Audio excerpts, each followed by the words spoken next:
لا إله إلا الله وحده لا شريك له لا ند له ولا مثيل له وأشهد أن محمدا عبده ورسوله أما بعد قال الله سبحانه وتعالى أعوذ بالله من الشيطان الرجيم من همزه ونفخه ونفسه بسم الله الرحمن الرحيم فليحذر الذين يخالفون عن أمره أن تصيبهم فتنة أو يصيبهم عذاب أليم.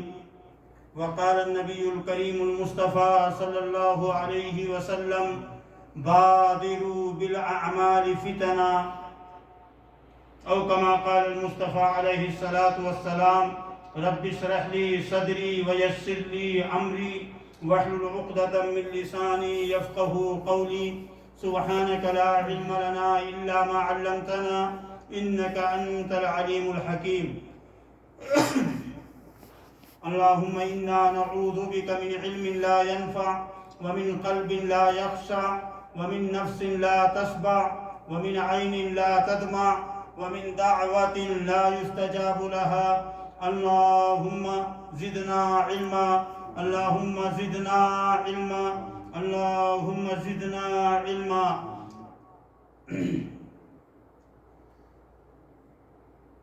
وہ زمانے میں معزز تھے مسلمان ہو کر، وہ زمانے میں معزز تھے مسلمان ہو کر، اور ہم خوار ہوئے تارک قرآن ہو کر. شور ہے ہو گئے دنیا سے مسلمان نابود، ہم یہ کہتے ہیں کہ تھے بھی کہیں مسلم موجود. وضع میں تم ہو نصارہ تو تمدن میں ہنود، یہ مسلمان ہیں جنہیں دیکھ کے شرمائیں یہود. یوں تو سید بھی ہو مرزا بھی ہو افغان بھی ہو، تم سبھی کچھ ہو بتاؤ کیا مسلمان بھی ہو. کون ہے تارک آئین رسول مختار، کون ہے تارک آئین رسول مختار. مصلحت وقت ہے کس کے عمل کا معیار، کس کی آنکھوں میں سمایا ہے شعار اغیار. ہو گئی کس کی نگہ طرز سلف سے بیزار، ہو نکو نام جو قبروں کی تجارت کر کے، کیا نہ بیچو گے جو مل جائیں صنم پتھر کے. اللہ تعالیٰ کی حمد و ثنا، ستائش، بزرگی، بڑائی، تعریف و توصیف کے بعد صلاۃ و سلام اور اللہ کی رحمت نازل ہوں تمام انبیاء کرام علیہم السلام پر، اور بالخصوص ہمارے اور آپ کے پیارے پیغمبر اسلام، تاجدار مکی و مدنی، آقا نامدار نبی کریم جناب محمد الرسول اللہ صلی اللہ علیہ وسلم پر.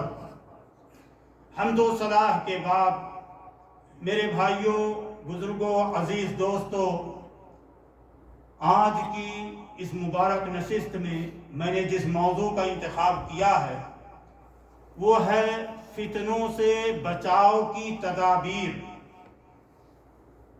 اور انشاءاللہ اللہ سے خیر کی توفیق طلب کرتے ہوئے اور یہ دعا کرتے ہوئے کہ اللہ ہم سب کو ہمارے قول ہمارے عمل میں اخلاص اور للہیت کی توفیق عطا فرمائے. اللہ ہم سب کو حق بات کہنے، حق بات سننے، حق بات سنانے اور اس پر عمل کرنے کی توفیق عطا فرمائے. آمین ثم آمین. انشاءاللہ پوری کوشش ہوگی کہ 12 بجے سے پہلے انشاءاللہ پروگرام اپنے اختتام کو پہنچ جائے.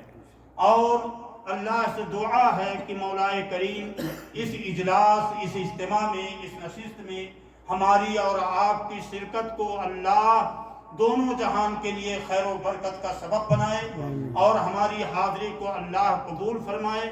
ہماری حاضری کو، ہماری شرکت کو اللہ رب ذوالمنن ہمارے خلاف حجت نہ بنائے، ہمارے لیے حجت بنائے اور ذخیرہ آخرت بنائے.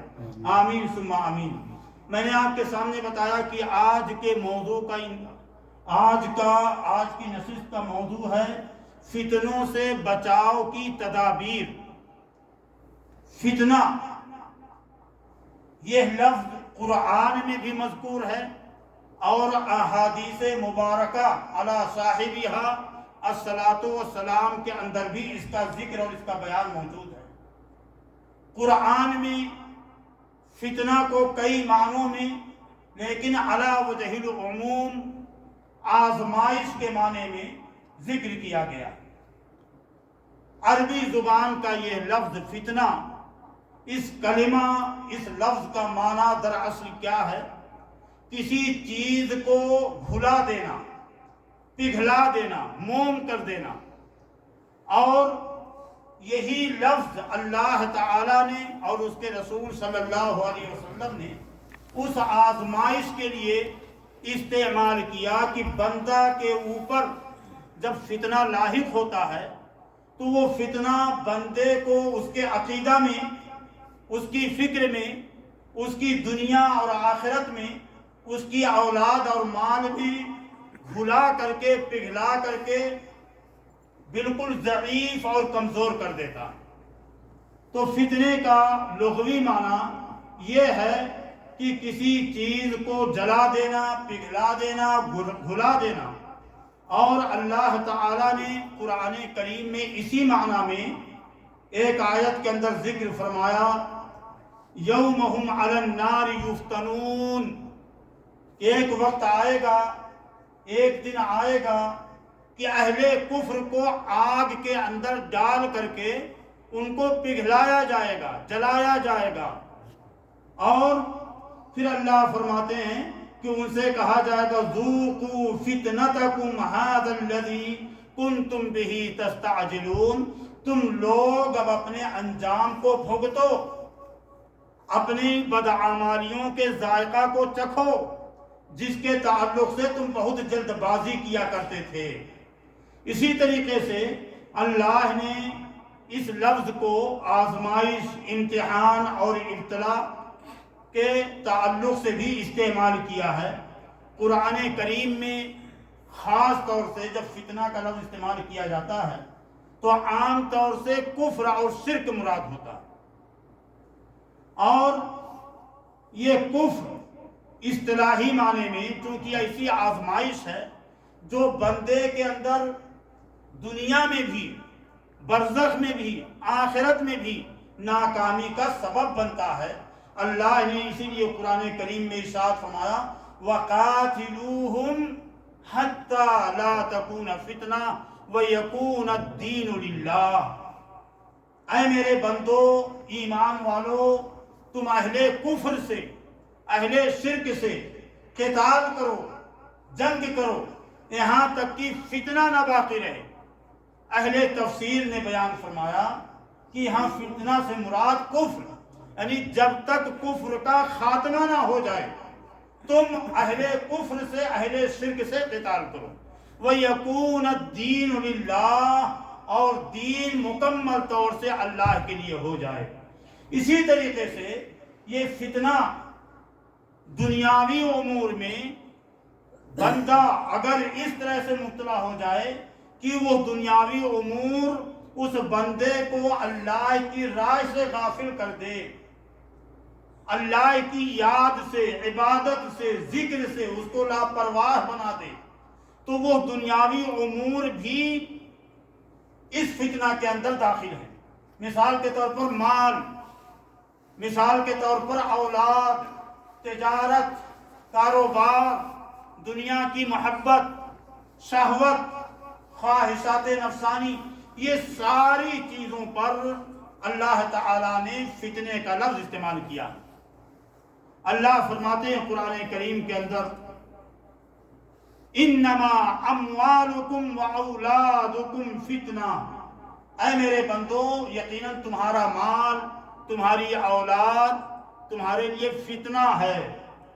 یہ مال اگر صحیح راستے سے نہ آئے اور صحیح راستے سے آ کر صحیح راستے پر خرچ نہ ہو، یہ اولاد جس کے لیے ہم بکثرت اللہ سے دعائیں مانگتے ہیں، یہ اولاد اگر صالح نہ نکلے تو یہ مال اور یہ اولاد ہماری عاقبت کو خراب کرنے میں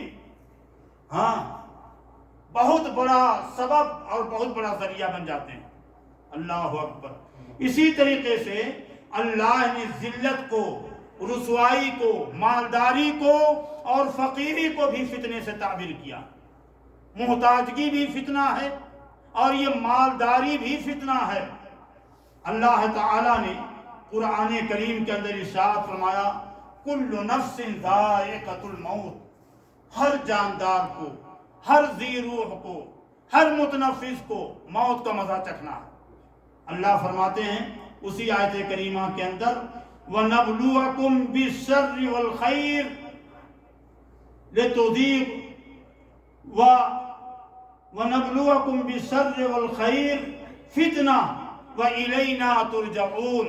میرے بندو، ہم تمہیں خیر کے ذریعے سے بھی، یعنی انعام و اکرام کر کے، داد و دہش دے کر، اپنی رحمتیں دے کر، اور اسی طریقے سے تم کو فقیری، محتاجگی، ذلت و رسوائی، نکبت اور پستی میں ڈال کر کے بھی ہم تمہاری آزمائش کریں گے فتنے کے طور پر۔ یعنی یہ خیر بھی تمہارے لیے فتنہ، وہ خیر چاہے مال کی شکل میں ہو، اولاد کی شکل میں ہو، آپ کے بینک بیلنس اور گاڑیوں کی شکل میں ہو، آپ کی رہائش گاہوں اور تجارت اور کاروبار کی شکل میں ہو، ایسے ہی شر، چاہے اللہ آپ کی اولاد کو چھین لے، آپ کے اوپر قرض کی وبا اللہ تعالیٰ مسلط کر دے، آپ کو بیماریوں میں مبتلا فرما دے، یہ ساری چیزیں خیر اور شر اللہ کی طرف سے فتنہ ہیں۔ وَإِلَيْنَا تُرْجَعُونَ، اور اس آزمائش کے بعد اللہ فرماتے ہیں میرے بندو تمہیں میرے ہی طرف لوٹ کر کے واپس آنا۔ پتہ یہ چلا کہ فتنہ جو عربی زبان میں بھلا دینے، پگھلا دینے، جلا دینے کے معنی میں ہے، یقیناً وہی فتنہ شریعت کی اصطلاح میں مراد ہے اور مطلوب اور اس کا مفہوم وہی ہے، کیونکہ بندہ جب فتنے کے اندر مبتلا ہو جاتا ہے تو اپنی اولاد ہو، اپنا مال ہو، اپنی تجارت ہو، اپنی دنیا کے کوئی بھی امور ہوں، یہ ساری چیزیں بندوں کے لیے اس کی آخرت کو تباہ کرنے میں بہت بڑا سبب بنتی ہیں اور یہ فتنے سے تعلق رکھتی ہیں۔ آپ کا مال، آپ کی اولاد، آپ کی صحت، یہ درہم و دینار۔ اسی لیے نبی کریم صلی اللہ علیہ وسلم نے ایک حدیث میں ارشاد فرمایا تعیس عد الدینار تعیس عد الدرہم۔ اللہ اکبر! درہم کی پوجا کرنے والے، دینار کی عبادت کرنے والے خاک آلود ہوں، تباہ ہوں، برباد ہوں، ان کا ستیہ ناش ہو۔ یہ کون لوگ ہیں جو درہم و دینار کے پیچھے اپنی دنیا کو سنوارنے کی نیت سے اپنی آخرت کو، اپنے عقبہ کو بھول جاتے ہیں۔ اور میں آپ کو ایک حدیث پڑھ کر کے سنا دوں، وہ حدیث بارہا پڑھتا ہوں، تقریباً ہر نشست میں یہ بات آتی ہے۔ اللہ کے رسول صلی اللہ علیہ وسلم نے ارشاد فرمایا حدیث کے اندر بادروا بالاعمال فتنہ، اے میری قوم کے لوگوں، کچھ فتنوں کے آنے سے پہلے تم نیک اعمال کے ذریعے سے سبقت لے جاؤ۔ یصبح الرجل مؤمنا ویمسی کافرا ویمسی مؤمنا ویصبح کافرا۔ ایک دن کے اندر، دن بھر میں ایک ہی بندہ صبح کے وقت صاحب ایمان ہوگا اور شام آتے آتے کفر میں چلا جائے گا۔ شام کے وقت میں ایک ہی بندہ وہ صاحب ایمان ہوگا اور صبح آتے آتے وہ کافر ہو جائے گا۔ یبیع الرجل دینہ بعرض الدنیا، بندہ اپنے دین کو دنیا کی معمولی پونجی کے عوض فروخت کر دے گا، بیچ دے گا اپنے دین۔ تو یہ دنیا اور دنیا کی یہ آسائشیں، یہ راحتیں جو اللہ کی طرف سے، منعم حقیقی کی طرف سے ہمیں میسر ہیں، یہ ہمارے لیے فتنہ ہے۔ اور ایک بات واضح کر دوں کہ فتنے سے کوئی بھی شخص مستثنا نہیں ہے، کوئی نہیں بچا، حتیٰ کہ انبیاء بھی نہیں بچے، انبیاء بھی نہیں بچے۔ اللہ کے رسول صلی اللہ علیہ وسلم سے ایک صحابی نے سوال کیا ای الناس اشد بلاء یا رسول اللہ، اے اللہ کے رسول سب سے زیادہ بلائیں، مصائب، مشکلات، آفتیں، مزاحمتیں کن پر آتی ہیں؟ اللہ کے رسول صلی اللہ علیہ وسلم نے کیا ارشاد فرمایا؟ ابو لہب و ابو جہل پر، عتبہ شیبہ پر، کافروں اور مشرکین پر آپ نے یہ نہیں ارشاد فرمایا، آپ نے فرمایا الانبیاء سب سے زیادہ آزمائشیں اور بڑی آزمائشیں اللہ کے ان نیکوکار پاک طینت بندوں پر جنہیں ہم اور آپ انبیاء کے نام سے جانتے ہیں، ان کے اوپر وارد ہوتی ہیں۔ سوال کرنے والے نے پھر سوال کیا ثم من، اللہ کے رسول صلی اللہ علیہ وسلم پھر یہ فتنے، یہ بلائیں کن لوگوں پر آتی ہیں؟ اللہ کے نبی صلی اللہ علیہ وسلم نے ارشاد فرمایا الامثل فالامثل، درجہ بدرجہ جس کا ایمان جیسا ہوگا اسی انداز سے، حسب مراتب، اسی اعتبار سے ان فتنوں کا نزول بندے کے اوپر ہوتا ہے۔ اور اللہ تعالیٰ نے قرآن کریم کی کن کن آیات میں، کتنی آیات میں اس فتنے کا ذکر کیا، میں نے آپ کے سامنے سرسری طور پر باتیں رکھی۔ اللہ کے رسول صلی اللہ علیہ وسلم نے فتنوں کے آنے پر یا فتنوں کے آنے سے پہلے ہمیں اور آپ کو کیا ہدایات دی ہیں، شریعت کے اندر کیا تعلیمات دی گئی ہیں، وہ چیز ہمارے لیے ضروری ہے۔ اللہ کے نبی صلی اللہ علیہ وسلم، اللہ نے آپ کو جوامع الکلم کی صفت سے بہراور فرمایا تھا۔ آپ نے آغاز ابتدائے کائنات سے لے کر کے آپ کے عہد مبارک تک اور آپ کے عہد مبارک سے لے کر کے قیامت تک تقریباً جس قدر بھی فتنے، آزمائشیں، آفات، بلیات، مصائب اور مشکلات دنیا میں نازل ہوئے اور نازل ہونے والے ہیں، کہیں نہ کہیں کسی نہ کسی انداز سے آپ نے اس کی طرف لطیف اشارہ کر دیا۔ اور آپ نے اپنی ایک حدیث میں ارشاد فرمایا کہ اس دنیا میں اپنی امت پر میں سب سے بڑا فتنہ جو چھوڑ کر جا رہا ہوں، جس فتنے کا اندیشہ اور خدشہ مجھے زیادہ لاحق ہے، وہ عورتوں کا فتنہ۔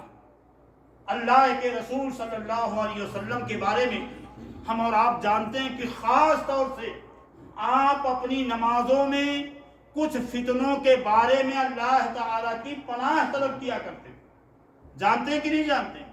اللہم انی اعوذ بک من فتنۃ عذاب القبر، اللہم انی اعوذ بک من فتنۃ اللہم انی اعوذ بک من عذاب القبر ومن فتنۃ المسیح الدجال، اے اللہ قبر کے عذاب سے میں تیری پناہ چاہتا ہوں اور مسیح الدجال کے فتنے سے تیری پناہ چاہتا ہوں، ومن فتنۃ المحیا والممات، اور زندگی اور موت کے اندر جو فتنے ہیں اللہ ان فتنوں سے بھی تیری حفاظت کا طلبگار ہوں، ومن فتنۃ المعصم والمغرم، یا دوسری حدیث میں اللہم انی اعوذ بک من المعصم والمغرم، یہ حدیث دو طرح سے وارد ہوئی ہے۔ اور اللہ میں ہر طرح کی معصیت سے اور ہر قسم کے قرض سے تیری پناہ چاہتا ہوں۔ یہ ہمارا اور آپ کا پیارا پیغمبر جس کو اللہ نے برگزیدگی اور اللہ نے جن کو نہ جانے کیسی کیسی ستودہ صفات سے متصف کیا ہے، اس پیغمبر کا حال یہ ہے کہ آپ ان فتنوں سے، مسیح الدجال کے فتنے سے، عذاب قبر سے، معصم اور مغرم سے، اور اسی طریقے سے زندگی اور موت کے فتنے سے آپ اللہ کی پناہ چاہتے تھے۔ اس حدیث سے ہمیں اور آپ کو یہ سبق ملتا ہے کہ فتنوں کے آنے سے پہلے ایک مومن کی سب سے بڑی شان، عظیم شان، سب سے عظیم وصف یہ ہونا چاہیے کہ وہ اللہ سے ہمیشہ دعائیں کرے کہ اللہ کہیں اس کو کسی فتنے کے اندر مبتلا نہ کر دے۔ اور قرآن کریم میں نے آپ کو ایک بات بتائی کہ حتیٰ کہ انبیاء بھی فتنوں سے محفوظ نہیں رہے. اللہ نے اس کا ذکر حضرت سلیمان، حضرت داؤد، حضرت ابراہیم، اسماعیل، یوسف، یعقوب سب کے تعلق سے، حضرت یونس، حضرت ایوب، میں کن کن انبیاء کے نام لوں؟ تقریباً سارے انبیاء کو اللہ کے رسول صلی اللہ علیہ وسلم کی حدیث پاک کہ سب سے زیادہ فتنے اور آزمائش اللہ کے نیک بندوں انبیاء کے اوپر نازل ہوتے ہیں. تو بات ختم ہوگی. اور دوسری چیز، اللہ کے رسول صلی اللہ علیہ وسلم کی ایک حدیث پاک ہے جو صحیح مسلم کے اندر ہے. آپ نے ارشاد فرمایا کہ تعوذوا باللہ من الفتن ما ظہر منہا وما بطن. اے میرے ساتھیوں، اے میری امت کے لوگوں، یہ خطاب تو آپ کے صحابہ کو تھا، لیکن یہ نصیحت ہم سب کے لیے. کہا، فرمایا تعوذوا باللہ من الفتن، اللہ کی پناہ طلب کرو ان فتنوں سے، ما ظاہر منہا وما بطن، جو آشکار بھی ہیں اور پوشیدہ بھی ہیں، جن کو ہم اور آپ دیکھ بھی رہے ہیں، عیاناً بیاناً ہمارے تجربات میں، مشاہدات میں جو نمودار بھی ہوتے ہیں اور جو ہماری آنکھوں سے اوجھل بھی ہیں. ان سارے فتنوں سے اللہ تعالیٰ کی پناہ طلب کرو. صحابہ نے کیا کیا؟ فوراً صحابہ کرام نے جواب دیا. فقال الصحابہ نعوذ باللہ من الفتن ما ظہر منہا وما بطن. یہ دوسری حدیث ہے جو ہمیں یہ سبق دیتی ہے، یہ تعلیم دیتی ہے کہ ہمیں دعاؤں کا اہتمام، التزام، پابندی، اہتمام اور مواظبت کرنی چاہیے. اللہ تعالیٰ کسی فتنے میں ہمیں مبتلا نہ کرے. اللہ اسی طریقے سے ایک تیسری حدیث ہے، نبی کریم صلی اللہ علیہ وسلم نے ارشاد فرمایا تعرض الفتن علی القلوب کالحصیر، کہ اللہ کے رسول صلی اللہ، حضرت حذیفہ رضی اللہ تعالیٰ عنہ کی حدیث ہے کہ فتنے دلوں پر مسلسل اس طرح پیش کیے جاتے ہیں جس طرح کی چٹائی کی کاریاں یکے بعد دیگرے نکلتی رہتی ہیں. بات سمجھ میں آئی؟ چٹائی جانتے ہیں؟ میں چٹائی کی کاریاں جو ایک دوسرے سے مربوط منسلک ہوتی ہیں، ان میں سے ایک دھاگا اگر کھینچ لو تو یکے بعد دیگرے ساری کاریاں اس کی نکلتی چلی جاتی ہیں، کھلتی چلی جاتی ہیں. اللہ کے رسول صلی اللہ علیہ وسلم نے ارشاد فرمایا کہ فتنے ایسے نازل ہوں گے کہ ایک فتنہ بھی ختم نہیں ہوا، دوسرا فتنہ سر اٹھائے کھڑا ہوگا، تیسرا فتنہ اپنے نمبر پہ ترتیب وار، یہ تیسرے چوتھے فتنے ترتیب وار بندے کے لیے مزاحم ہوں گے. تو اللہ کے رسول صلی اللہ علیہ وسلم نے کیا ارشاد فرمایا اس حدیث کے اندر؟ کالحصیر عودا عودا فأی قلب یشربها نکت فیہ نکتۃ سوداء. جو دل اس فتنے سے ملوث ہو جائے گا، اللہ کی طرف سے براہ راست اس دل کے اندر ایک سیاہ دھبا لگ جائے گا. اور جو دل اس فتنے سے اپنی حفاظت کر لے گا، بچا رہے گا، اللہ کے رسول فرماتے ہیں صلی اللہ علیہ وسلم کہ اللہ تعالیٰ کی طرف سے سفید دھبا اس پر لگا دیا جائے گا، سفید نقطہ لگا دیا جائے گا. اللہ کے رسول صلی اللہ علیہ وسلم ارشاد فرماتے ہیں کہ فلا تضر فتنۃ ما دامت السماوات والارض، کہ بندے کا پھر یہ دل دو حصوں میں منقسم ہو جائے گا، کچھ سفید اور کچھ کالا سیاہ. اور بندے کا جو دل کا جو حصہ جس قدر سفید ہوگا، اس بندے کو اسی انداز سے پھر کوئی فتنہ، کوئی گزند نہیں پہنچائے گا ما دامت السماوات والارض، جب تک کہ زمین اور آسمان یہ قائم رہیں گے، یعنی قیامت تک.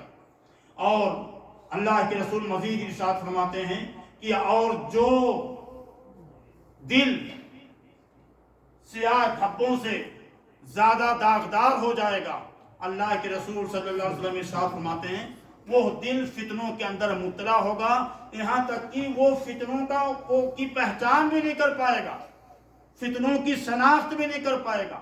اس لیے آج کا یہ پروگرام میں نے اس عنوان سے رکھا ہے کہ فتنوں سے بچاؤ کی تدابیر.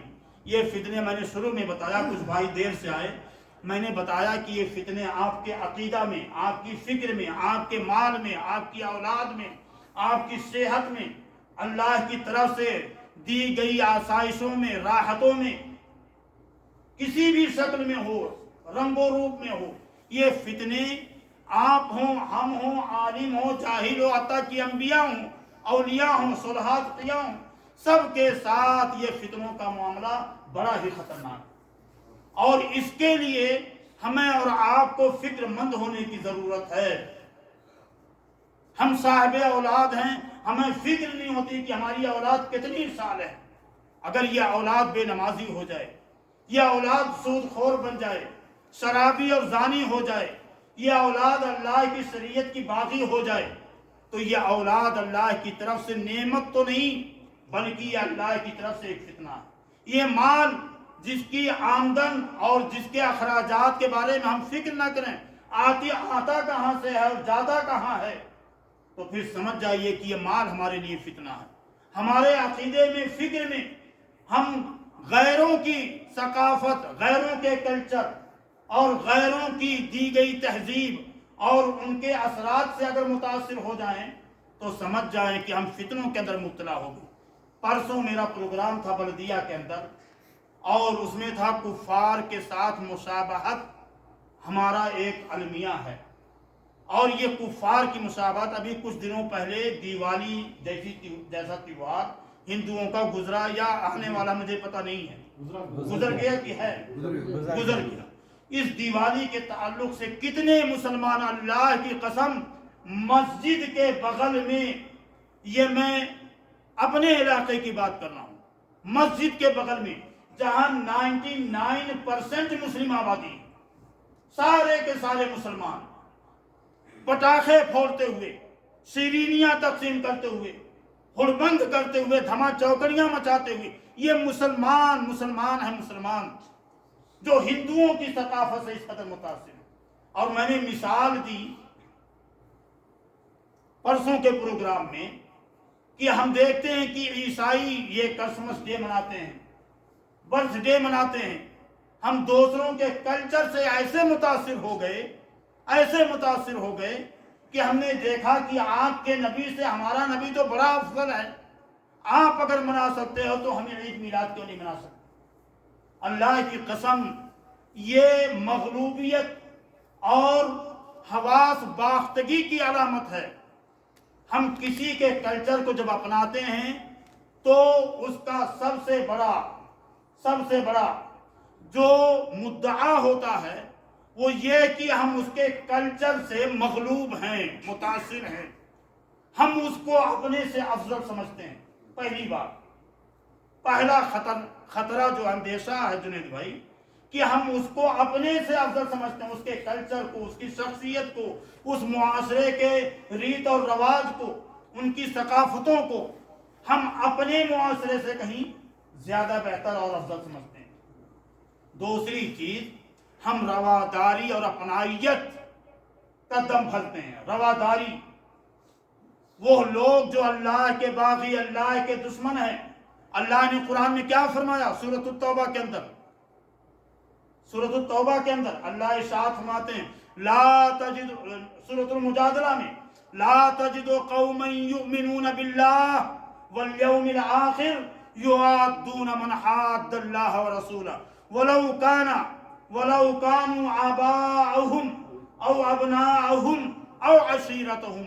اے میرے محبوب پیغمبر، آپ کسی ایسی قوم کو جو اللہ پر ایمان لانے والی اور یوم آخرت پر ایمان لانے والی ہو، آپ کبھی بھی اس قوم کو نہیں پائیں گے کہ اللہ اور اس کے رسول کے دشمنوں سے محبت کا دم کریں۔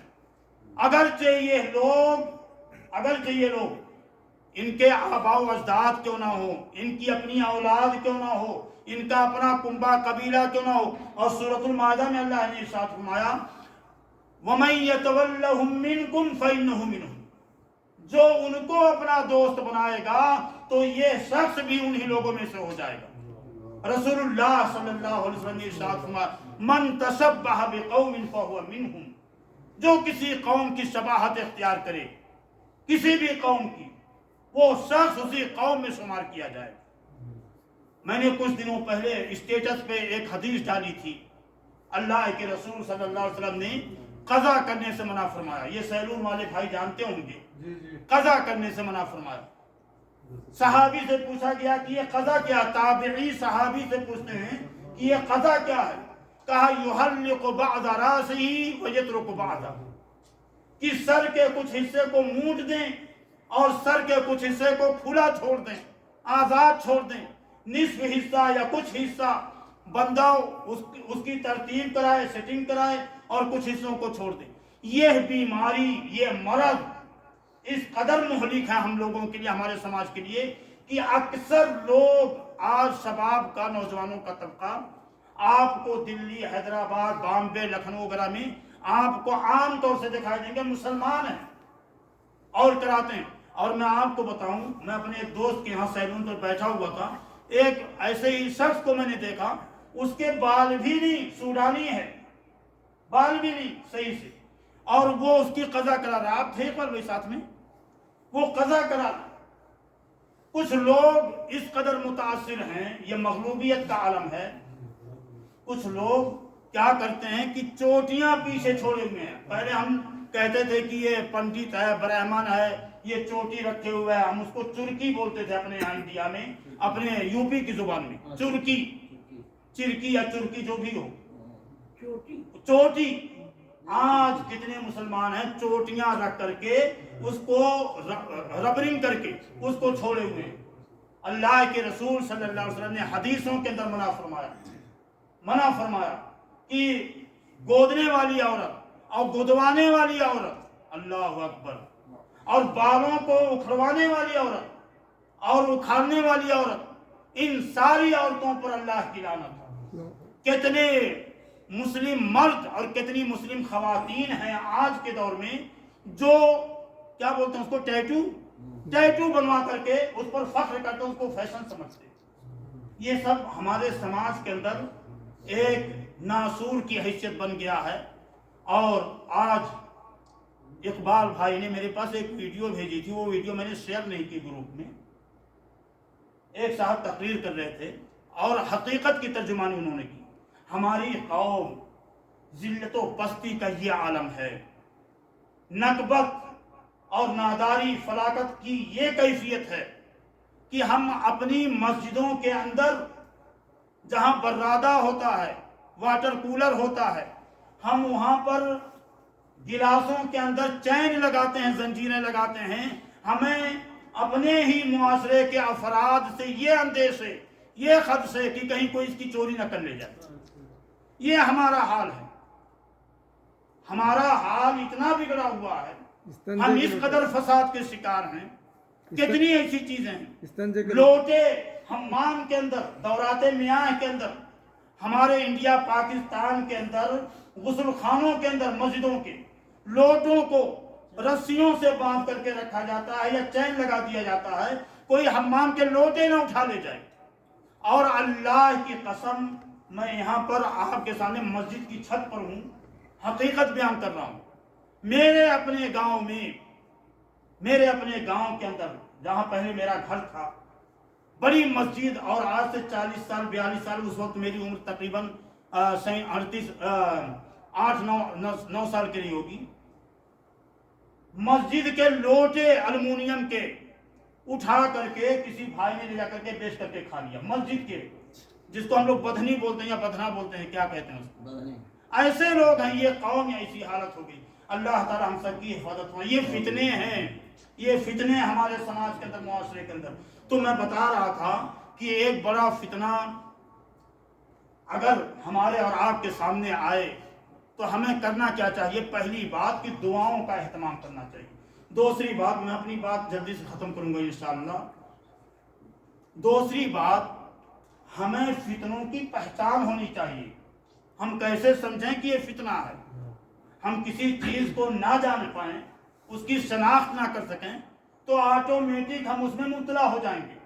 اور اس کے لیے میں وہ حدیث رسول پڑھوں گا جس کو حضرت حذیفہ ابن الیمان رضی اللہ تعالیٰ عنہ نے روایت کی. کان الناس یسألون النبی صلی اللہ علیہ وسلم عن الخیر, صحابہ کا بھی مزاج مختلف ہوا کرتا تھا، مختلف طبیعت کے لوگ تھے۔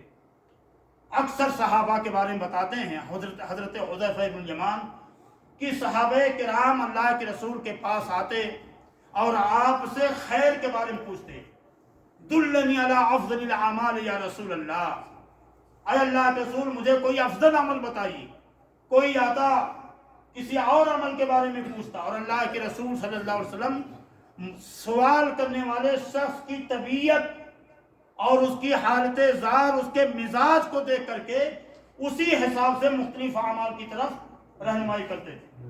کوئی آتا، اللہ کے نبی صلی اللہ علیہ وسلم مجھے نصیحت فرمائی، آپ کیا کہتے؟ لا تغضب، غصہ مت کرو۔ کوئی آتا، اللہ کے رسول صلی اللہ علیہ وسلم آپ مجھے کیا حکم دیتے ہیں، جہاد میں جاؤں یا میں اپنی ماں کی خدمت کروں؟ آپ نے فرماتے اپنی ماں کی خدمت کرو۔ کسی کو آپ نے فرمایا کہ سب سے افضل عمل کیا ہے، جہاد فی سبیل اللہ۔ تو اس طرح سے سارے صحابہ کرام اللہ کے رسول کے پاس آتے صلی اللہ علیہ وسلم اور پوچھتے، اللہ کے نبی صلی اللہ علیہ وسلم خیر کے بارے میں بتائیں۔ لیکن حضرت حذیفہ ابن الیمان، حذیفہ ابن الیمان رضی اللہ تعالی عنہ، صاحب اسرار النبی، اللہ کے رسول کے حریم راز، رازدار، محرم راز، مزاج آشنائے رسول صلی اللہ علیہ وسلم، فرماتے ہیں لیکن میں اللہ کے رسول صلی اللہ علیہ وسلم سے کیا پوچھتا تھا، عن الشر، شر کے بارے میں، برائیوں کے بارے میں، منکر کے بارے میں، آفات اور بلیات کے بارے میں، معصیت کے بارے میں، اور مقصد یہ تھا مخافتن ان اقع فیہ، کہیں ایسا نہ ہو میں شر کو نہ جان سکوں، معصیت کو نہ پہچان پاؤں اور میں اس کے اندر واقع ہو جاؤں، مبتلا ہو جاؤں۔ فرماتے ہیں کہ ایک دن ایسے ہی اللہ کے رسول صلی اللہ علیہ وسلم سے میں نے پوچھا کہ اللہ کے رسول، ہم زمانے جاہلیت میں تھے اور اللہ نے آپ کے ذریعے سے ہمیں بہت سارے خیر سے نوازا، کیا اس خیر کے بعد پھر کوئی شر آئے گا؟ آپ صلی اللہ علیہ وسلم نے ارشاد فرمایا، ہاں اس کے بعد شر آئے گا۔ پھر حضرت حذیفہ نے فرمایا، کیا اس شر کے بعد پھر خیر آئے گی؟ اللہ کے رسول صلی اللہ علیہ وسلم نے فرمایا، ہاں اس شر کے بعد پھر خیر آئے گی، وفیہ دخن، وفیہ دخن، لیکن اس خیر کے ساتھ کچھ قدورت ہوگی، کچھ قدورت، وہ قدورت نہیں جو ہمارے سینے میں ہوتی ہے، دل میں ہوتی ہے، یعنی وہ خیر مقدر ہوگی، اس خیر کو پہچاننا مشکل ہوگا۔ اور آج حالات ہمارے اور آپ کے ساتھ ایسے ہو گئے ہیں، ہم سمجھ نہیں پاتے ہم کس تحریک کے ساتھ، کس عالم کے ساتھ، کس جماعت کے ساتھ ہم اپنا ربط و انضباط رکھیں، اپنا تعلق خاطر رکھیں۔ سمجھ نہیں پاتے ہم اپنا عقیدہ کس سے لیں، ہم اپنی عبادات کی اصلاح کس سے کرائیں، ہم اپنے فتاوی، اپنے مسائل احکام کے تعلق سے استفسار کس سے کریں۔ حالات ایسے ہو گئے، اور میں آپ کو آگے بتاؤں گا انشاءاللہ۔ تو بات ہو رہی تھی کہ دوسری چیز کیا ہے کہ فتنوں کے بارے میں ہمیں پہچان ہونی چاہیے کہ ہم فتنوں میں مبتلا ہونے سے پہلے ان فتنوں کو جان سکیں کہ یہ فتنہ ہے۔ اور میں ایک چھوٹی سی مثال دے دوں، حدیث رسول صلی اللہ علیہ وسلم میں ہے کہ دجال کا فتنہ، جس کا میں نے ذکر کیا کہ اللہ کے رسول صلی اللہ علیہ وسلم ہر نماز میں دجال کے فتنے سے اللہ کی پناہ مانگتے تھے۔ اللہم انی اعوذ بک من عذاب القبر واعوذ بک من فتنة المسیح الدجال واعوذ بک من فتنة المحیا والممات ومن المعصم والمغرم، او کما قال الرسول علیہ الصلوۃ والسلام۔ یہ دعا جو ہم مختلف روایات سے مختلف انداز سے ثابت ہے۔ آپ فرماتے تھے کہ اللہ میں مسیح الدجال کے فتنے سے تیری پناہ چاہتا ہوں۔ دجال کے بارے میں عام طور سے حدیثوں کے اندر آتا ہے کہ لوگ اس کو سمجھ نہیں پائیں گے، جان نہیں سکیں گے کہ یہ دجال ہے یا کیا ہے۔ وہ بڑا صاحب زہد و عبادت، بڑا صاحب تقوی، اور اس کے ایک ہاتھ میں جنت اور اس کے ایک ہاتھ میں جہنم ہوگی، اللہ کی طرف سے یہ قدرت اس کو دی جائے گی۔ اور دوسری چیز کہ وہ زمین سے پودے اگائے گا، آسمان سے بارشیں برسائے گا، اللہ کی طرف سے یہ اس کو اختیار، یہ قدرت دی جائے گی۔ یہ بھی اللہ کی طرف سے ایک فتنہ ہوگا. بندے سمجھ نہیں پائیں گے باوجود اس کے کہ اس کی پیشانی پر کاف فا را لکھا ہوگا، لیکن اس کے باوجود کتنے لوگ اس کے ہم نوا، ہم مشرب، ہم پیالہ ہو جائیں گے. اللہ کے نبی صلی اللہ علیہ وسلم نے فرمایا کہ حقیقت میں وہ جس کو جنت بنا کر کے لوگوں کے سامنے پیش کرے گا، در حقیقت وہ جہنم ہوگی، اور جو اس کے ساتھ جہنم کا منظر ہوگا وہ در حقیقت کیا ہوگا؟ جنت ہوگی. اور اللہ کے نبی صلی اللہ علیہ وسلم نے فرمایا کہ اگر مسیح الدجال ظاہر ہو تو مسیح الدجال کے ساتھ قتال کرو. اور اس کے لیے آپ نے ہدایات دی کہ اپنی جماعت کو لازم پکڑو، اور بڑی تفصیل ہے انشاءاللہ اگلے 1-2 پروگراموں میں میں انشاءاللہ امام مہدی علیہ السلام کے تعلق سے اور مسیح الدجال کے بارے میں بھی کچھ باتیں رکھوں گا انشاءاللہ. میں چاہ رہا ہوں کہ تھوڑا سا توسع پیدا ہو. تو کہنے کا مطلب یہ ہے کہ فتنوں کا جاننا، سمجھنا، پہچاننا بھی یہ ہمارے لیے ضروری ہے. آج ہم اپنی اولاد کو ڈاکٹر، انجینئر، پروفیسر، عہدیدار، سائنٹسٹ، یہ وہ صاحب منصب، پتہ نہیں کہاں کتنے اونچے مقامات اور درجات پر فائز کر دیتے ہیں انتھک محنتیں کر کے. لیکن ہماری یہ اولاد نماز سے کتنی غافل، ہمیں فکر ہے کہ نہیں ہے؟ ہماری اولاد کتنی سال ہے؟ میں نے آپ کو بتایا تھا، ایک شیخ سے پوچھا گیا، ایک بندے نے آ کر کے کہا کہ شیخ کیا میں صالح ہوں، کیا میں نیک ہوں؟ کہا اگر تو اپنے ماں باپ کے لیے دعائیں کرتا ہے تو تو صالح ہے، اور اگر دعائیں نہیں کرتا ہے تو تو صالح نہیں ہے. اور یہ بات انہوں نے حدیث رسول کی روشنی میں کہی. کہا اولد صالح یدعو لہ، کہ ابن آدم کے سارے عمل کا سلسلہ ختم ہو جاتا ہے سوائے 3 کے. ہاں، ولد صالح یدعو لہ، یا تو اولاد صالح چھوڑ کر گیا دنیا سے اور وہ اولاد صالح اس کے لیے دعا کرتی، اور یا تو صدقہ جاریہ چھوڑ کر کے گیا، اور یا تو کوئی ایسا علم چھوڑ کر کے گیا جس سے آنے والی نسلیں مستفید ہو رہی ہیں. تو کہا اگر تو اپنے ماں باپ کے لیے دعائیں کرتا ہے تو یقیناً تو صالح، اور اگر دعائیں نہیں کرتا تو تو خود اپنا فیصلہ کر لے کہ تو صالح ہے کہ نہیں. سمجھ بات آئی؟ تو آج ہماری اولاد، ہمارا مال، ہمارا کنبہ قبیلہ، ہمارے خیش و اقارب، خود ہماری اپنی صحت، ہمارا اپنا وقت، جس کے بارے میں رسول اللہ صلی اللہ علیہ وسلم نے فرمایا کہ نعمتان مغبون فیہما کثیر من الناس الصحۃ والفراغ، 2 اللہ کی عظیم نعمتیں، اور ان دونوں نعمتوں کے بارے میں بندے فریب میں مبتلا، دھوکے میں مبتلا ہیں. کون سی نعمتیں ہیں؟ صحت والفراغ، اور فرصت کے اوقات. یہ بھی آزمائش. ہم سوشل میڈیا پر بیٹھ کر کے نہ جانے کس انداز سے، کس اعتبار سے اپنے وقت کا ضیاع کرتے ہیں، اس کی فکر نہیں ہوتی. نماز جماعت کا اہتمام ہو رہا، اور ہمارا اپنا حال یہ ہے. میں آپ کو بتاؤں کہ کچھ لوگوں کا حال یہ کہ نماز بھی پڑھتے ہیں تو نماز کو اپنے لیے بوجھ محسوس کرتے ہیں. یہ ریت، یہ رواج، یہ رسم نکل چکا ہے کہ چلو کچھ لوگ دوست احباب پڑھ رہے ہیں تو ہم بھی پڑھ لیتے ہیں.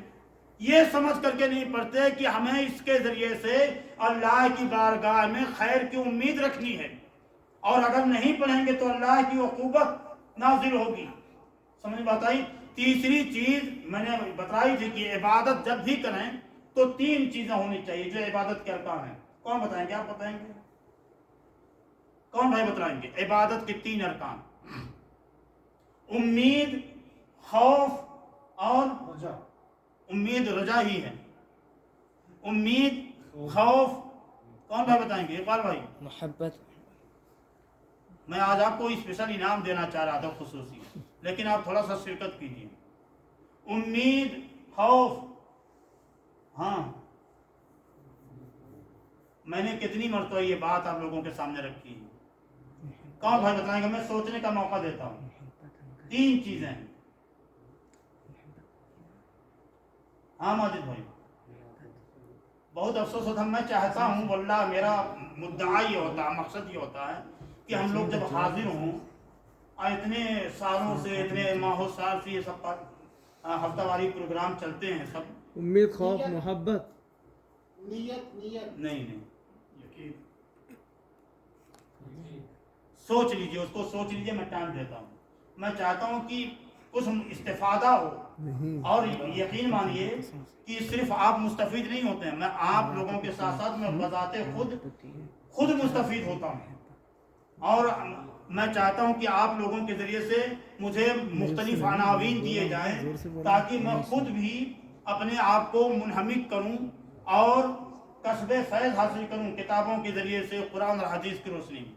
تو جو پروگرام ہو, جس عنوان کے تحت کم سے کم کچھ بنیادی چیزیں ہمیں اور آپ کو حاصل ہونی چاہیے, ہمیں بھی اور آپ کو بھی. ہاں عثمان, ارکان العبادہ, رجاء, الخوف, المحبة. المحبہ. آپ لوگ سوچیں گے کہ بتا کر لائے ہوں گے گھر سے. واللہ مجھے یہ بات یہاں کرنی ہی نہیں تھی, پتہ نہیں کیسے یہ بیچ میں آ گئی. المحبہ, آپ عبادت اس لیے کرتے ہیں کہ میرا خالق, میرا مالک, میرا رازق, میرا مدبر, منتظم, مربی کون؟ اللہ. اس کے انعام, اس کی رحمتیں, اس کی شان کریمی اور اس کی محبت کے ساغر اللہ نے کس انداز سے ہمارے اوپر اور آپ کے اوپر برسائے ہیں, اس کی برکھا برسائی ہے. تو ہمیں اس ذات سے محبت ہونی چاہیے. اور اسی لیے میں نے گزشتہ نشست میں, کسی نشست میں نے بتایا تھا کہ ہماری اور آپ کی محبت ساری محبتوں پر اللہ کے ساتھ کیا ہونی چاہیے؟ غالب ہونی چاہیے اور راجہ ہونی چاہیے. اللہ کی محبت. وَمِنَ النَّاسِ وَإِنَّ مِنَ النَّاسِ کیا ہے قرآن کریم کو آیت سورۃ البقرہ میں, ہاں, أَشَدُّ حُبًّا لِلَّهِ وَلَوْ يَرَى الَّذِينَ ظَلَمُوا إِذْ يَرَوْنَ الْعَذَابَ أَنَّ الْقُوَّةَ لِلَّهِ جَمِيعًا. اللہ نے اس آیت میں فرمایا وَالَّذِينَ آمَنُوا أَشَدُّ حُبًّا لِلَّهِ, کہ جو صاحب ایمان ہیں وہ ساری محبتوں پر اللہ کی محبت کو غالب رکھتے ہیں. تو اللہ کی محبت اور اللہ کا خوف اور اللہ کی ذات سے یہ عبادت کر کے ہمیں بہت ساری توقعات اور امیدیں بھی وابستہ رکھنی چاہیے. تو سمجھ بات آئی, تین چیزیں یہ ارکان العبادات. تو بات کہاں سے کہاں چلی گئی؟ تو فتنوں کی پہچان ہونی چاہیے. تیسری چیز کہ اللہ کے نبی صلی اللہ علیہ وسلم فتنوں کے آنے سے پہلے ہمیں اور آپ کو حدیث میں ارشاد فرمایا بادروا بالاعمال فتنا, کہ فتنوں کے آنے سے پہلے نیک عملوں کے ذریعے سے سبقت لے جاؤ, اور کبھی مطمئن ہو کر کے, مرتاحل بال ہو کر کے اس خوش فہمی میں نہیں رہنا چاہیے کہ ہم تو بہت شانتی پوروک اور بڑے ہی پرامن ماحول میں, پرامن معاشرے میں رہتے ہیں, کوئی فتنہ نہیں, کوئی آزمائش نہیں. یہ آزمائش, یہ فتنے دیمک کی طرح سے کیسے ہماری زندگی کے اندر داخل ہو جاتے ہیں ہم کو پتہ بھی نہیں چلے گا. اور سب سے بڑا فتنہ کفر کا فتنہ, شرک کا فتنہ. اللہ کے رسول صلی اللہ علیہ وسلم نے کیا ارشاد فرمایا کہ میں تمہارے اوپر سب سے زیادہ جس چیز کا خدشہ محسوس کرتا ہوں وہ کیا ہے؟ شرک خفی. شرک خفی, پوشیدہ شرک. کچھ شرک علانیہ ہوتے ہیں اور اس کے بہت سارے مظاہر ہمارے سماج معاشرے میں موجود ہیں, قبروں کی شکل میں, مزارات کی شکل میں. لیکن کچھ شرک ایسے ہوتے ہیں کہ ہم تو مطمئن ہوتے ہیں اور شرک اپنا کام کر چکا ہوتا ہے. اللہ کے نبی صلی اللہ علیہ وسلم نے فرمایا من صلی یرائی فقد اشرک, جس نے جان کر کے نماز پڑھی اور یہ سوچ کر کے کہ لوگ دیکھیں, اس نے شرک کیا. اور یہ شرک کی خباثت میں آپ کو کیا بتاؤں, آپ سب جانتے ہیں ماشاءاللہ کہ اللہ کبھی بھی شرک کو معاف نہیں کرے گا. کوئی بھی گناہ, زنا ہو, قتل ہو, سود خوری ہو, بہتان تراشی ہو, کوئی بھی گناہ ہو, اللہ کی مشیت پر موقوف ہے, چاہے تو معاف کر دے. لیکن اللہ نے یہ عہد و پیمان دے رکھا کہ میں شرک کو معاف نہیں فرماؤں گا. اور اللہ کے رسول نے کیا فرمایا صلی اللہ علیہ وسلم کہ آئے میری امت کے لوگوں, سب سے بڑا فتنہ, سب سے بڑا خدشہ اور اندیشہ جو میں تمہارے اوپر محسوس کرتا ہوں وہ شرک خفی کا وہ کیا ہے؟ ریاکاری. من صلی یرائی فقد اشرک, ومن صام یرائی فقد اشرک. اللہ کے رسول صلی اللہ علیہ وسلم نے ارشاد فرمایا کہ یہ وہ شرک ہے جس کو ہم ریا سے تعبیر کرتے ہیں. ریا، صدقات و خیرات ریاکاری کے لیے. آج دیکھ لیجئے بڑے بڑے علماء، چوٹی کے علماء اور بڑی بڑی جمعیتیں، بڑی بڑی تحریکیں، تنظیمیں سوشل میڈیا پر بینر لگا کر کے اور سائن بورڈ لگا کر کے، بڑے بڑے کتبے لگا کر کے ہمیں اور آپ کو کیا پیغام دیتے ہیں؟ ہاں، افطار پارٹی ہو رہی ہے تو کتبے لگے ہوئے ہیں، سائن بورڈ لگے ہوئے ہیں. کوئی اجلاس ہو رہا، علامہ، فہامہ، دقاقہ، اعلیٰ حضرت، ہاں، قبلہ صاحب، مفتی صاحب، خطیب بے مثال، خطیب شہید، اللہ اکبر. کیسے صحابہ کرام کے تعلق سے ہم کیا کہتے ہیں؟ ابو بکر صدیق، عمر فاروق، ابو دجانہ، خالد بن الولید. نہ کوئی علامہ، نہ کوئی دقاقہ، نہ کوئی فہامہ. ایسے القاب سے ان کی ذات، ان کی شخصیات پاک تھی. آج ہمارے دور میں یہ کیسا ایک ریلا نکل چکا ہے. یہ اللہ ہم سب کی حفاظت فرمائے. اللہ کے نبی صلی اللہ علیہ وسلم نے فرمایا کہ یہ ریا جو ہے یہ شرک خفی ہے، اور اس کی آپ نے ڈیفینیشن بیان کی. فرمایا کہ یہ کیا ہے؟ چیونٹی کی ہلکی چال سے بھی زیادہ ہلکی ہے. چیونٹی کی اخفا من دبیب النمل. چیونٹی چلتی ہے، اس کی آہٹ کوئی محسوس کرتا نہیں، اس کی آہٹ سے بھی زیادہ خفیف، پوشیدہ یہ شرک ہوتا ہے جو ریا کی شکل میں ہماری زندگی کے اندر داخل ہو جاتا ہے. 2 ریال 5 ریال دے کر کے کتنے لوگ ہیں. ایک صاحب نے مجھے کسی سال حج کے موقع پر کچھ پیسے دیے، کہا کہ شیخ آپ یہ پیسے جو ہے پانی حاجیوں میں تقسیم کر دیجئے گا اور اس کی تصویر لے لیجئے گا. اللہ حجاج کو پانی. اور عثمان کو شاید پتہ نہ ہو، پتہ نہیں جانتا کہ نہیں جانتا، لیکن سلمان بتاتا، سلمان ہی نے تصویریں لی، میری بچی نے تصویریں لی، پانی تقسیم کرتی ہوں. بعد میں ہاں میری ٹیوب لائٹ جلی، جس کو ٹیوب لائٹ کہتے ہیں. میرے احساسات اور میرے جذبات بیدار ہوئے. میں نے کہا یہ کتنا غلط کام ہو رہا، حج میں آ کر کے، اور میں اس کے اس معصیت کے کام میں شریک ہو رہا ہوں، اور ایک حاجی نے مجھ کو اس پر ٹوکا. تو یہ کتنی بڑی ذلت کی بات ہے کہ آپ کسی حاجی کو پانی پلاتے ہیں، اس کی تصویر لے رہے ہیں. یہ بلائیں ہیں، آفتیں ہیں، یہ فتنہ ہے. تیسری چیز یہ تو میں کہنا چاہ رہا تھا کہ تیسرا کام کیا کرنا ہے کہ ہمیں نیکیوں کی طرف توجہ دینی ہے. اور اللہ نے قرآن میں فرمایا ان الحسنات یذہبن السیئات. ان الحسنات، اگر آپ نیکوکار ہیں، آپ زہد و تقوی والے ہیں، آپ کا ایمان مضبوط ہے، تو پھر یہ فتنے آپ کو کوئی گزند نہیں پہنچا سکیں گے. ان الحسنات یذہبن السیئات. رسول اللہ صلی اللہ علیہ وسلم نے کیا ارشاد فرمایا؟ بادروا بالاعمال فتنا، کہ فتنوں کے آنے سے پہلے نیک عملوں کے ذریعے سے سبقت لے جاؤ. اور ایسے ہی چوتھی چیز جو میں آپ کے سامنے رکھنا چاہ رہا ہوں کہ ہمیں اور آپ کو اجتماعیت، یکتائیت، یونٹی کے ساتھ رہنے کی ضرورت ہے. اللہ تعالیٰ نے قرآن میں فرمایا وَاعْتَصِمُوا بِحَبْلِ اللَّهِ جَمِيعًا وَلَا تَفَرَّقُوا. اور پھر اس آیت میں اللہ تعالیٰ نے کیا ارشاد فرمایا؟ وَاعْتَصِمُوا بِحَبْلِ اللَّهِ جَمِيعًا. اے اللہ کے بندو، اے میرے بندو، اللہ کی رسی کو تم سب لوگ مضبوطی کے ساتھ پکڑ لو اور آپس میں فرقے نہ بنو.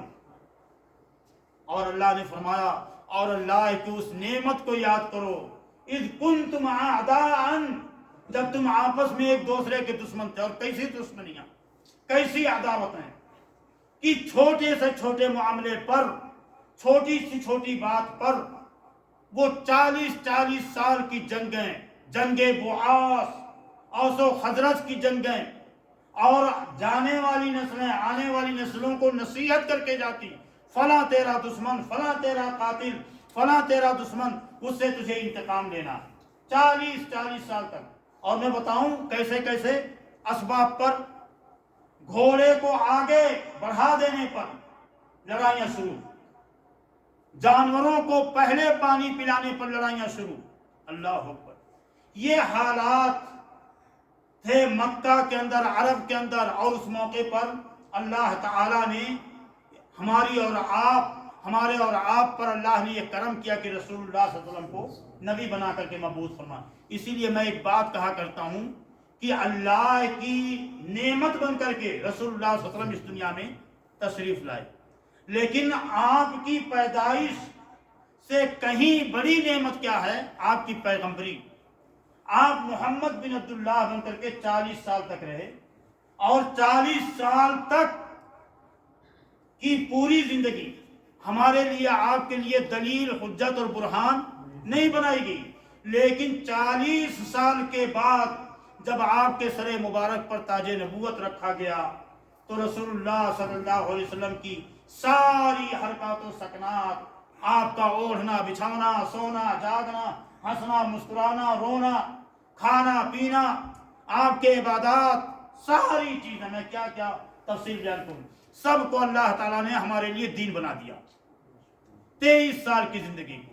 تو اللہ کے نبی صلی اللہ علیہ وسلم کے بارے میں اللہ نے ارشاد فرمایا، اور اے اللہ کے بندو، اللہ تعالیٰ فرماتے ہیں اے میرے بندو، اس وقت کو یاد کرو جب تم آپس میں ایک دوسرے کے دشمن تھے، فَأَلَّفَ بَيْنَ قُلُوبِكُمْ فَأَصْبَحْتُمْ بِنِعْمَتِهِ إِخْوَانًا، کہ اللہ تعالیٰ نے اپنی نعمت سے، اپنے کرم سے، اپنے فضل خاص سے تمہارے دلوں کو جوڑ دیا. فَأَصْبَحْتُمْ بِنِعْمَتِهِ إِخْوَانًا، اور تم آپس میں ایک دوسرے کے بھائی بن گئے. اللہ کے نبی صلی اللہ علیہ وسلم کی حدیث پاک ہے، لا تحاسدوا ولا تباغضوا ولا تدابروا وكونوا عباد اللہ اخوانا. اللہ کے بندو، میری امت کے لوگوں، تم آپس میں حسد نہ کرو، بغض نہ رکھو، ایک دوسرے کے پیچھے نہ پڑو. وَكُونُوا عِبَادَ اللَّهِ إِخْوَانًا، اور اللہ کے بندو بھائی بن کر کے رہو. اللہ کے نبی صلی اللہ علیہ وسلم نے اسلامی معاشرے کی کچھ خصوصیات بتائی ہیں. اللہ کے نبی نے فرمایا، لا يحل لمسلم ان يهجر اخاه فوق 3 لیال، کہ کسی مسلمان کے لیے جائز درست نہیں کہ اپنے کسی بھائی کو 3 دن سے یا 3 راتوں سے زیادہ کے لیے چھوڑ دے، ترک تعلق کر لے. یلتقیان، دونوں آپس میں ایک دوسرے سے ملتے ہوں آتے جاتے وقت، فیعرض ھذا ویعرض ھذا، یہ اس سے منہ پھیرے ہوئے ہے، یہ اس سے منہ پھیرے ہوئے ہے. وخیرہما من یبدأ بالسلام، ان میں سب سے بہتر انسان وہ ہے ان دونوں میں جو سب سے پہلے بڑھ کر سلام کرنے میں سبقت کر لے جائے، سلام کرنے میں سبقت لے جائے. اللہ اکبر. اور آج ہمارا حال یہ ہے، ہمارا حال مسلمان کے قتل کے. ایک حدیث پڑھ دوں آپ کے سامنے، حدیث کا مفہوم بتلا دیتا ہوں، حدیث پڑھوں گا بات لمبی ہو جائے گی. اللہ کے نبی صلی اللہ علیہ وسلم نے ارشاد فرمایا ایک حدیث کے اندر کہ فتنے ایسے فتنے ہوں گے کہ قاتل کو یہ پتہ نہیں چلے گا کہ اس نے فلاں کو کیوں قتل کیا. ایسے حالات پیدا ہو جائیں گے کہ قاتل کسی کو قتل کر دے گا، اور قتل کرنے کے وقت یا اس کے بعد وہ اس کو یہ پتہ نہیں چلے گا کہ میں نے اس کو قتل کیوں کیا، اور مقتول کو بیچارے کو بھی پتہ نہیں چلے گا مجھے قتل کیوں کیا گیا. آج افغانستان میں دیکھ لیجیے، اہل السنہ والجماعہ رسول اللہ صلی اللہ علیہ وسلم کی سنت کی احیاء کرنے والے، اللہ کے رسول کی تعلیمات کو روشن کرنے والے لوگوں کے ساتھ مسلم لوگ ہی کیا سلوک اور کیا ناروا رویہ اختیار کیے ہوئے ہیں. دن دہاڑے چلتے پھرتے بڑے بڑے علماء کو قتل کیا جا رہا. اور میں افغانستان کے جاؤں، آپ کے انڈیا میں مولانا کلیم صدیقی کے ساتھ، امام سرجیل امام کے ساتھ، جرجیز مولانا انصاری کے ساتھ کیا ہوا؟ پوری امت، پوری قوم خاموش تماشائی بنی بیٹھی ہوئی ہے، کسی کو فکر نہیں. ایسے کتنے لوگ، کتنے مسلمان حوالے زندان کر دیے گئے، جیلوں کے اندر، جیل کی سلاخوں میں پڑے ہوئے ہیں، ان کو پتہ ہی نہیں کہ مجھے کیوں بند کیا گیا. اور ہمارے قائدین، ہمارے علماء، دعات یہ داد عیش دے رہے ہیں، اپنی اپنی تنظیمیں، اپنے مومنٹس، آرگنائزیشنز. اللہ تعالیٰ ہم سب کی اصلاح فرمائے. اسی طریقے سے تو میں یہ کہہ رہا تھا کہ چوتھی چیز میں نے پہلی بات بتلائی کہ دعا کرنی چاہیے، دوسری چیز فتنوں کی شناخت ہونی چاہیے، تیسری بات میں نے یہ کہی کہ آپ کو ہم کو فتنوں کی آمد سے پہلے یا فتنوں کے نازل ہونے کے وقت عبادات میں اور حسنات میں، خیر کے کاموں میں زیادہ سے زیادہ رغبت اور حرص رکھنا چاہیے۔ اور چوتھی بات یونٹی، اجتماعیت پیدا کرنے کی ضرورت ہے۔ آج ہمارے کتنے بھائی ہم نے ان کے حوالے کر دیا، ہم کو پتہ ہی نہیں کہ ان کے ساتھ کیا سلوک ہو رہا ہے۔ کتنی عورتیں ہماری اور آپ کی بہنیں، مائیں، کتنی عورتیں غیروں کے، مجھے کسی بھائی نے بتایا کہ تقسیم ہند کے موقع پر چاندنی چوک دلی کے اندر کتنی ایسی عورتیں تھیں تقسیم ہند کے موقع پر، جب انڈیا اور پاکستان کی تقسیم کا عمل شروع ہوا، مسلم خواتین جو چاندنی چوک میں رہ گئیں دلی کے کچھ بعض اہم علاقوں میں، حساس علاقوں میں، وہ آج بھی سکھوں کی اولاد پیدا کر رہی ہیں، مسلم خواتین۔ ہمیں اور آپ کو ہوش نہیں اور ہمیں اس کی فکر نہیں۔ بہرحال پانچویں بات، جو چوتھی بات اجتماعیت پیدا کرنے کی ضرورت، پانچویں بات ہمارا تعلق ہمارے علماء کے ساتھ اور اپنے دینی اور دعوتی مراکز کے ساتھ مضبوط ہونا چاہیے، اپنے علماء کے ساتھ۔ لیکن یہاں تو معاملہ الٹا ہے، معاملہ اتنا الٹا ہے کہ ہمارا خطیب، ہمارا مقرر، ہمارا عالم، ہمارا داعی اور مبلغ اگر ہمارے منشا کے خلاف، ہمارے مزاج، ہماری سرشت کے خلاف کہیں تھوڑی سی بھی انگشت نمائی کر دے، تھوڑا سا بھی لطیف اشارہ کر دے، سنکیت دے دے، تو ہم چیبا جبین ہو جاتے ہیں، برہم اور خفا ہو جاتے ہیں، اور رعونت، کبر اور غرور میں آ کر کے اس کو ذلیل اور رسوا کرنے کے در پہ ہو جاتا ہے۔ ہمارا یہ حال ہے، ہم اس کے ساتھ اپنا ربط، اپنا تعلق خاطر مضبوط کرنے کے بجائے، اس کی قدر اور اس کا احترام کرنے کے بجائے ہم اس کو ذلیل و رسوا کرنے پر ہم آمادہ ہو جاتے ہیں، اور جو نہیں کر سکتے وہ کیا کرتے ہیں، دو چار لوگوں کے بیچ میں بیٹھ کر کے اس کی غیبت شروع کر دیتے ہیں کہ مولوی نے آج کیسے منبر پہ کھڑے ہو کر کے ہمارے خلاف، فلاں کے خلاف یہ بات کیسے بولی۔ سود کے خلاف نہیں بول سکتا کیونکہ مسجد کا ٹرسٹیان، اس کا متولی، اس کا منتظم کیا ہے، سود خور ہے۔ نمازوں کے تعلق سے اور علماء کی ناقدری کا یہ حال ہے۔ میں آپ کو ایک واقعہ بتا دوں، بات ختم کر دیتا ہوں انشاءاللہ، 12 بجے سے پہلے بات ختم ہو جائے گی جنید بھائی انشاءاللہ۔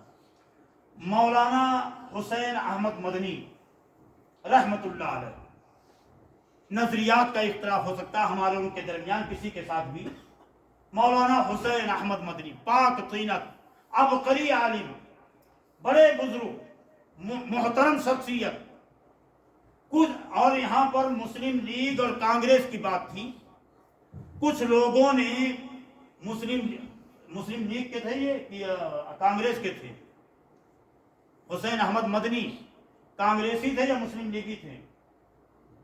کانگریس کے تھے۔ کچھ مسلم لیگ کے نوجوان ان کو اسٹیشن پر ان کا دامن اور ان کی کالر پکڑ کر کے ان کو ذلیل کیا اسٹیشن پر، پلیٹ فارم پر، اور حد یہ ہو گئی کہ ان کو دو چار چانٹے بھی مارے ناہنجاروں نے، اور ان کی دستار، ان کا امامہ، ان کی پگڑی ان کے سر سے گر کر کے دور چلی گئی۔ مولانا حسین احمد مدنی رحمت اللہ علیہ نے صرف ایک بات کہی، وہی بات جب اللہ کے نبی صلی اللہ علیہ وسلم کو جنگ احد میں آپ کے دانت توڑے گئے، دانت آپ کے ٹوٹ گئے، تو اللہ کے نبی صلی اللہ علیہ وسلم نے ارشاد فرمایا قوم کیسے فلاح پا سکتی ہے جو اپنے نبی کے چہرے کو خون آلود کر دے۔ مولانا حسین احمد مدنی نے یہی بات تقریباً اسی سے ملتی جلتی، آپ نے وہ طلبہ تھے کانگریسی، وہ مسلم لیگ کے طلبہ تھے، نوجوان طلبہ، اسٹوڈنٹ، اسٹیشن پہ پلیٹ فارم پر انہوں نے یہ حرکت کی۔ فرمایا یہ لوگ کیسے کامیاب ہو سکتے ہیں، قوم کے کیسے معمار بنیں گے جو اپنے عالم کے ساتھ یہ حرکتیں کرتے ہیں۔ راوی بیان کرتا محمد اسحاق بھٹی رحمت اللہ علیہ، بزم ارجمندہ یا نقوش عظمتہ رفتہ کتاب اقبال بھائی، اس میں وہ بیان کرتے ہیں کہ راوی کا کہنا ہے کہ جن لوگوں نے یہ ذلیل حرکت مولانا کے ساتھ کی تھی، وہ زندگی میں کامیاب ہونا تو کجا، بلکہ ایسی ذلت کی کتے کی موت مرے وہ لوگ۔ یہ ہے عالم کے ساتھ کہ وہ گٹر کے اندر، گندے پانی کے گٹر کے اندر ان کو موت نصیب ہوئی، اور اللہ تعالیٰ نے دوسرے لوگوں کے لیے ان کو نشان عبرت بنایا۔ یہ حالت تھی۔ تو اپنے علماء کے ساتھ، اپنے دعات المبلغین کے ساتھ ہمارا تعلق، ہمارا رویہ، ہمارا سلوک خیر خواہانہ ہونا چاہیے، محبت کے ساتھ ہونا چاہیے۔ یہ پانچویں یا چھٹی چیز ہے۔ اور ایسے ہی ہمیں کیسے پتا چلے کہ ہم فتنے میں مبتلا ہو گئے؟ ایک بڑی بات کہہ کر کے بات کو ختم کر دے رہا ہوں انشاءاللہ، 2 منٹ باقی۔ وہ یہ ہے کہ جب ہم سس و پنج میں مبتلا ہو جائیں، تردد میں شکار ہو جائیں، ہم فیصلہ نہ کر پائیں کہ ہمارے ساتھ خیر کا معاملہ ہے کہ شر کا معاملہ ہے، حق اور باطل گڈمڈ ہو جائیں، سمجھ جائیں کہ آپ فتنے کے اندر مبتلا ہو گئے۔ اور پھر آپ کو دیر نہیں کرنی چاہیے، ہمیں تاخیر نہیں کرنی چاہیے۔ اللہ کے نبی صلی اللہ علیہ وسلم نے اپنے صحابہ کو اس حدیث کے اندر یہی درس دیا کہ بادروا بالاعمال فتنا، جب اعمال کے ذریعے سے آپ ان فتنوں کا مقابلہ کریں گے۔ اور ہمارا حال یہ ہے کہ ہم لوگ یہ سوچتے ہیں کہ کتنی تقریریں، کتنی اجلاس، کتنی کانفرنسیں ہو رہی ہیں، دعوت کے کتنے مراکز کھولے جا رہے ہیں، کتنے مدرسے ہو گئے، مسجدیں ہو گئی۔ جب فتنے کثرت کے ساتھ سماج کے اندر فروغ پائیں گے، جب آپ ایک مثال کے ذریعے سے آپ بات کو سمجھ سکتے ہیں کہ ایک شخص سائیکل سوار وہ سائیکلنگ کرتے ہوئے اپنی منزل کی طرف جا رہا ہے، اور سامنے سے ہوا کا پورا جھکڑ، پورا طوفان اس کو اپنی لپیٹ میں لے رہا ہے۔ تو یہ شخص ہار مان کر کے اپنی منزل تک پہنچنے کے لیے ہار مان کر کے بیٹھ نہیں جاتا، بلکہ اسی قوت کے ساتھ، اسی طاقت اور توانائی کے ساتھ اور پورے دم خم کے ساتھ وہ ہوا کا مقابلہ کرتے ہوئے سائیکل کی سپیڈ کو تیز کرنے کی کوشش کرتا ہے۔ تو ہمیں اپنے دین کو سمجھنے کے لیے اپنے علماء کے ساتھ اپنا تعلق، محبت اور اپنائیت کا رویہ مضبوط کرنے کی ضرورت ہے، اجتماعیت پیدا کرنے کی ضرورت ہے، نیک اعمال کی طرف سبقت کرنے کی ضرورت ہے، اور ایسے ہی دعاؤں کا اہتمام ہونا چاہیے، فتنوں کی پہچان ہونی چاہیے۔ اللہ تعالی ہم سب کو اس کی توفیق عطا فرمائے، اور جو کچھ یہاں کہا گیا ہے اللہ اگر اس میں حق ہے